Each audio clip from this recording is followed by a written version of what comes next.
Welcome students, maths की class में आपका स्वागत है। और आज जो टॉपिक हम करने जा रहे हैं वो है बहुपद। कक्षा 9वीं का दूसरा पार्ट है बहुपद। आज हम सीखेंगे बहुपद क्या होते हैं, कैसे हम इनकी पहचान कर सकते हैं, इनकी घात क्या होती है, पदों की संख्या कैसे ज्ञात करते हैं, कितने प्रकार के होते हैं, यह सब आज हम इस क्लास में सीखेंगे। सबसे पहले हम डिस्कस करते हैं बहुपद होता क्या है। बहुपद जैसे कि नाम ही बता रहा है, बहुपद यानी बहुत से पद, बहुत सारे पद। अब बहुत सारे पद, अब उदाहरण से समझते हैं हम इस बात को। देखिए, मैंने लिख दिया 4x = 3। अब इसके अंदर ये तो जोड़ का निशान है या घटा का निशान आ जाए बीच में, तो ये पद को अलग करता है, पद को अलग कर देता है। अलग कर देता है तो इसके अंदर कितने पद हो गए? 2 पद। 2 पदों की संख्या कितनी हो गई? 2। अगर मैं लिखूं 5x तो इसमें पदों की संख्या कितनी हो गई? 1। अगर मैं लिखूं 3x² + 4x + 2 तो पदों की संख्या क्या हो गई? 3। इस प्रकार अगर पद बढ़ते जाएं या घटते जाएं तो उसको हम कहते हैं बहुपद। बहुपद में मतलब बहुत सारे पद। अब बहुत सारे पद में जैसे मैंने लिखा 4x। अब ये 4x में देखिए, इसकी कंपोजिशन समझते हैं ये कैसे बना है। ये x जो है ये है हमारा चर, ये है हमारा चर। और ये जो है 4 जो है इसमें है x का गुणांक। इसको क्या बोलते हैं? x का गुणांक। x का गुणांक, जैसे यहाँ पर x² का गुणांक क्या है? 3। ठीक है। और चर क्या है इनमें? x। अब जिसमें चर नहीं होता उसको कहते हैं अचर पद। क्या कहते हैं? अचर पद। तो एक बहुपद के अंदर चर, उन चरों के गुणांक और अचर पद, ये 3 चीज़ें होती हैं। और इसमें जब हम लिखते हैं 3x², अब यहाँ पर चर क्या है? x। और ये 2 क्या है? इसकी घात। 2 क्या है? इसकी घात। और ये क्या है? x² का गुणांक। किसका गुणांक है बच्चों? x² का। किसका गुणांक है? x² का गुणांक। अब डिस्कस करते हैं हम थोड़ा इसके पदों की संख्या के आधार पर बहुपद कितने प्रकार के होते हैं। यहाँ पर देखिए बच्चों, अगर पदों की संख्या होती है 1, अगर पद कितने हैं?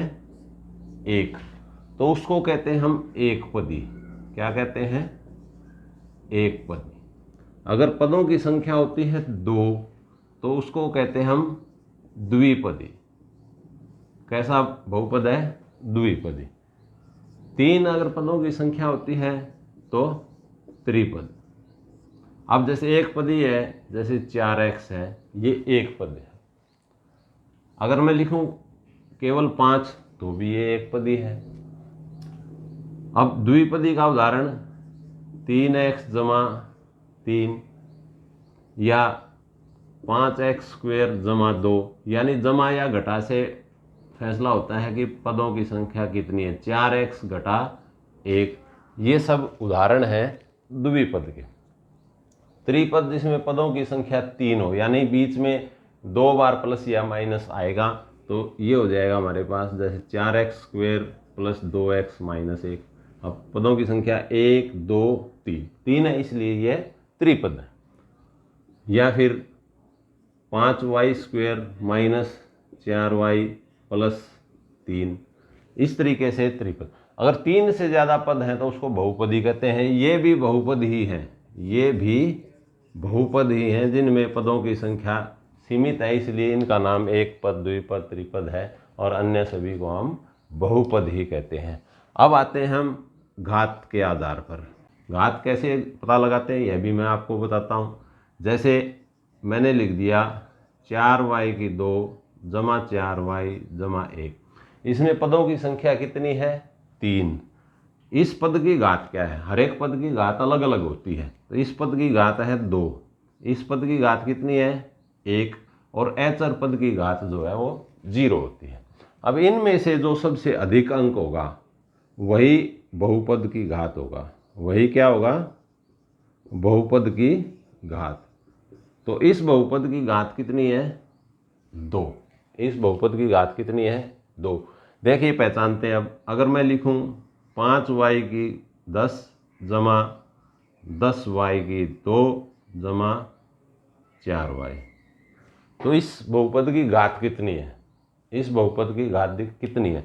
देखिए पहले पद की घात कितनी है, 10, दूसरे पद की घात कितनी है, 2, तीसरे पद की जिसमें कुछ नहीं होती तो 1, और एतर पद हो तो 0। अब सबसे बड़ी संख्या क्या है, 10, तो इसकी इस बहुपद की घात कितनी हो गई, 10। इस बहुपद की घात कितनी हो गई, 10।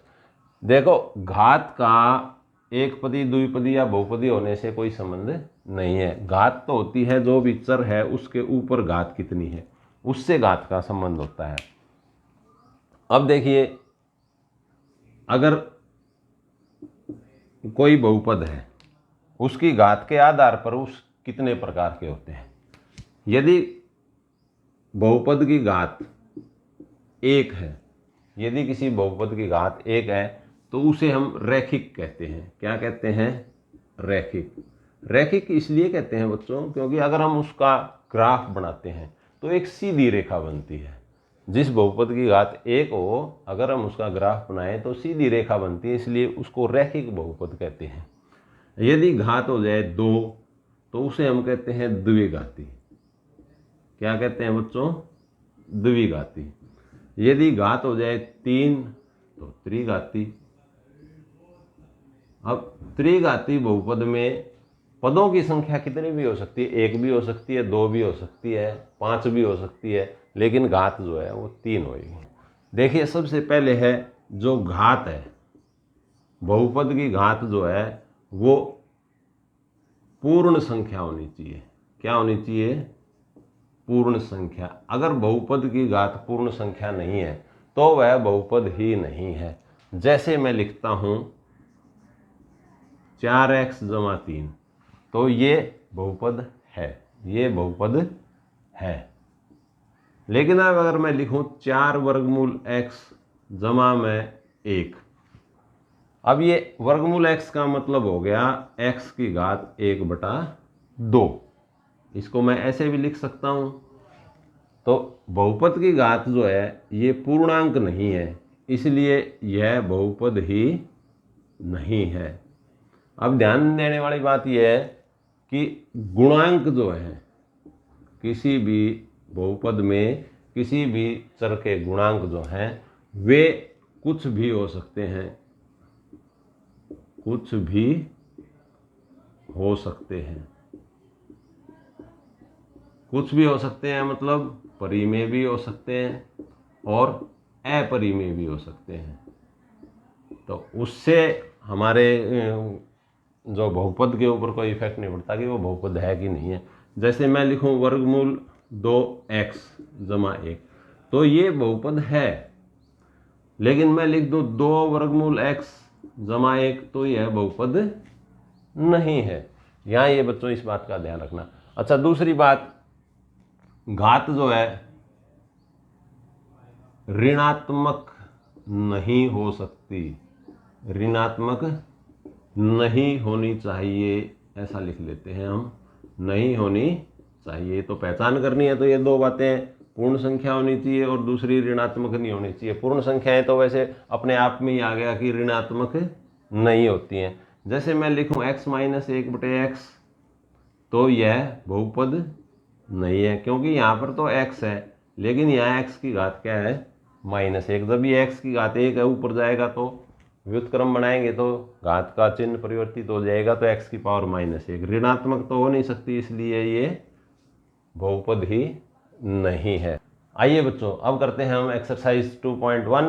2.1 का पहला सवाल है, निम्न में से कौन कौन से एक चर वाले बहुपद हैं, हमें उनके बारे में बताना है।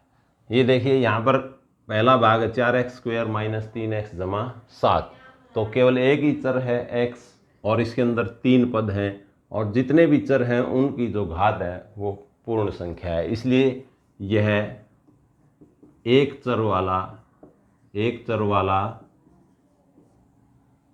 वाला बहुपद है। एक चर वाला बहुपद है। हमें केवल इतना ही बताना है। अब देखिए दूसरा, इसमें एक ही चर है y और इसकी घात है 2, पूर्णांक है, ये वर्गमूल 2 है, अचर पद है, कोई दिक्कत नहीं है। तो इसमें भी हम यही बात लिखेंगे, यह भी एक चर वाला बहुपद है। तीसरे में देखिए 3 वर्गमूल t, इसका मतलब क्या होता है, t की घात 1/2। अब जो t है, चर तो एक ही है, एक चर वाला है, लेकिन इसकी घात जो है वो पूर्णांक नहीं है। तो t की घात पूर्ण संख्या नहीं है, पूर्ण संख्या नहीं है, यह कारण है। इसलिए यह बहुपद नहीं है, यह बहुपद नहीं है। तो बच्चों इस प्रकार लिखना है। अगला है y जमा 2/y। मैंने बताया था y नीचे आ जाए, अगर मैं इसको लिखूंगा ऊपर लाऊंगा तो y की घात ऋणात्मक हो जाएगी, और यहाँ पर भी मैं लिखूंगा t की घात ऋणात्मक है, अतः यह बहुपद नहीं है। तो बच्चों इस बात का ध्यान रखना है, हमें दोनों बातों से ही पहचान कर सकते हैं। अब यहाँ देखिए चर, ये एक चर x हो गया, एक चर y हो गया, एक चर t हो गया। तो इसमें 3 पद हैं, 3 चर हैं। यह इसमें x, y व t 3 चर हैं, 3 चर हैं। इसलिए यह एक चर वाला बहुपद नहीं है, एक चर वाला बहुपद नहीं है। देखिए बच्चों क्वेश्चन नंबर 2, निम्न में से x² का गुणांक लिखिए।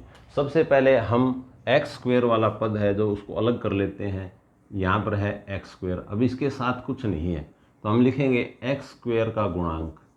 देखो जब कुछ नहीं होता तो गुणांक 1 होता है, जब गुणांक क्या होता है, 1 होता है। अब यहाँ पर है x² वाला पद जो है -x² है। अब -x² है तो इसमें देखिए ये -1 गुणा x² है, -1 गुणा में x² है। तो x² को छोड़ के जो भी बच गया वह x² का गुणांक है। तो इसमें हम लिखेंगे x² का गुणांक बराबर है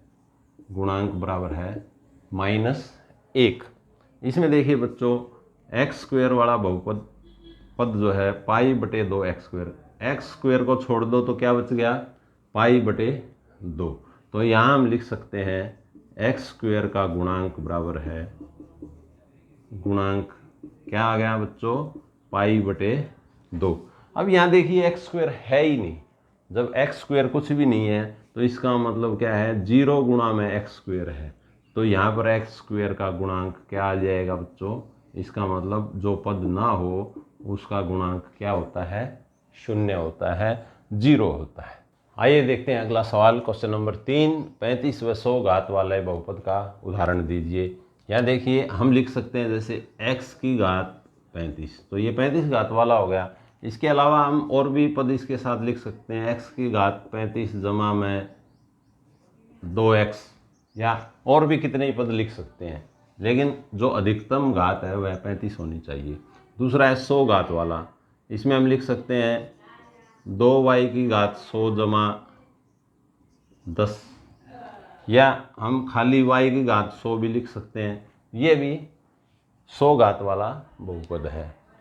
अब है अगला सवाल, क्वेश्चन नंबर 4, निम्न की घात बताइए। तो मैंने बताया था हर एक पद की घात को हम जांच करेंगे और जो सबसे अधिक होगी वही बहुपद की घात होती है। तो देखिए पहले पद की घात है 3, दूसरे पद की घात है 2 और तीसरे पद की घात है 1। तो बहुपद की घात कितनी हो जाएगी, सबसे अधिक है इसमें 3। दूसरे में देखिए पहले पद में तो एचर पद है, एचर पद की 0 होती है और दूसरे पद की 2, तो इसकी घात कितनी हो गई बच्चों, 2। तीसरा है 5t की पावर 1, या इसकी 1 और इसकी 0, तो घात कितनी हो गई, 1। और इसमें एचर पद है, एचर पद की घात जो है वो 0 होती है बच्चों, क्योंकि 3 गुणा में x की पावर 0 है ये।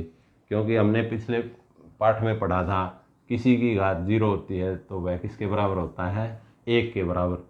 अगर मैं लिखूं 4x की पावर 0 तो इसका मतलब है 4 गुणा 1 यानी कि 4। तो एचर पद की घात क्या होती है, 0 होती है। आइए देखते हैं पांचवा सवाल। पांचवा सवाल कह रहा है बच्चा निम्न में से कौन कौन से रैखिक हैं, कौन कौन से द्विघाती हैं, कौन कौन से त्रिघाती हैं, इसमें हमें इनको व्यक्त करना है। अब सबसे पहले देखिए इसकी घात कितनी है। घात के आधार पर होता है सब कुछ। इसकी घात, इसकी 2, इसकी 1, तो सबसे बड़ी हो गई 2। जब घात 2 होती है तो यह क्या हो गया, द्विघाती। द्विघाती। उसके बाद दूसरा देखिए इसकी घात कितनी है, पहले पद की 1, दूसरे पद की 3, तो इसकी घात हो गई 3। तो 3 है तो त्रिघाती हो गया बच्चों, यहाँ लिख देंगे हम त्रिघाती। इसके बाद देखिए y, इसकी घात 1, इसकी घात 2 और इसकी घात 0। तो सबसे बड़ी घात हुई 2, तो हम लिखेंगे यहाँ पर घात बराबर है 2, तो ये हो गया हमारा द्विघाती। घात 2 है तो द्विघाती। अब इसमें इसकी घात 0 और इसकी घात 1, तो इस पूरे बहुपद की घात क्या हो गई, 1। और बच्चों जिसकी घात 1 होती है वो रेखा का निर्माण करता है, इसलिए उसको कहते हैं रैखिक। उसको कहते हैं रैखिक। 3t की घात 1, तो इसकी घात भी कितनी है, 1 है, इसलिए यह भी क्या है, रैखिक है। क्या है, रैखिक है। अगले की घात 2, तो इसकी घात हम लिखेंगे यहाँ पर r की स्क्वायर, तो घात हो गई 2। 2 है तो यह क्या किस प्रकार का हो गया बच्चों, द्विघाती। 7x की घात 3, तो इसकी घात कितनी है बच्चों, 3, तो यह हुआ त्रिघाती। तो इसके साथ ही हमारी ये प्रश्नावली जो है 2.1 समाप्त हुई। आशा है आप सबको अच्छे से समझ में आ गई होगी। इस वीडियो को लाइक कीजिए, शेयर कीजिए और चैनल को सब्सक्राइब कीजिए। Thank you. इस वीडियो को लाइक, शेयर और सब्सक्राइब करें